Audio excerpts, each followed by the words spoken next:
வணக்கம், இது நிலா கிச்சன். இன்றைக்கி நாம் ஒரு இன்ட்ரெஸ்டிங்கான ரெசிபி பார்க்க போகிறோம்.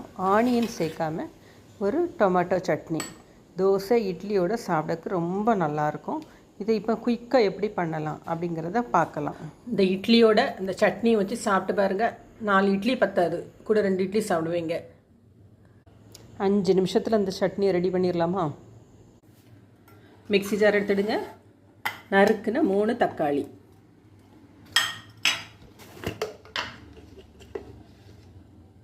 கால் டீஸ்பூன் மிளகாய் பொடி, 1/4 டீஸ்பூன் மஞ்சள் பொடி, டேஸ்ட்டுக்கு உப்பு. இதை இப்போ அரைச்சி எடுத்துடலாம். தக்காளி ஒரு அடி அடிச்சிச்சு. இப்போ 1 டேபிள் ஸ்பூன் அளவுக்கு வேர்க்கடலை, வறுத்த வேர்க்கடலை, இதையும் சேர்த்து அரைச்சிடலாம். கடாய் அடுப்பில் வச்சுடுங்க. தாளிப்புக்காக 1 டீஸ்பூன் அளவுக்கு ஆயில். எண்ணெய் சூடானோன்னு கடுகு, உளுந்தம்பருப்பு, ஜீரகம்,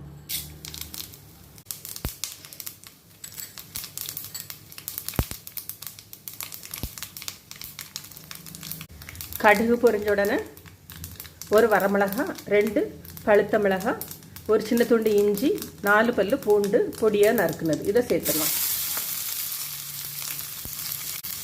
அதோட கருவேப்பிலை,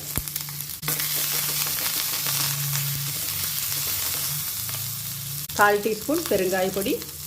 இட்லி, தோசை, ஆப்பம் எல்லாத்துக்கும் ரொம்ப நல்லாயிருக்கும் இந்த சட்னி.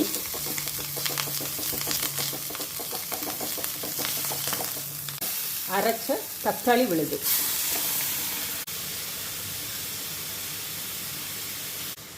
ஒரு கிளறிடுங்க.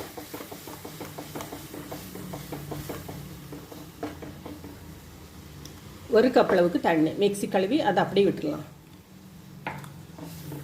இட்லி மேலே அப்படி விட்டு சாப்பிட்டு பாருங்கள் எப்படி இருக்குது அப்படின்னு சொல்லிட்டு அதுக்கப்புறம் எனக்கு ஃபீட்பேக் கொடுங்க. உப்பு தேவைப்பட்டுனா இப்போ போட்டுக்கிடுங்க. நல்லா ஒரு 2-3 நிமிஷம் நல்லா கொதிக்கட்டும். வெங்காயம் சேர்க்காத தக்காளி சட்னி அட்டகாசமாக ரெடி ஆயிடுச்சு. ஃபைனலாக மல்லித்தழை தூவி இறக்கிடலாம். இதே போல் செஞ்சு சாப்பிட்டு பார்த்துட்டு எப்படி இருக்குது அப்படின்னு சொல்லிட்டு ஃபீட்பேக் கொடுங்க. தேங்க்யூ.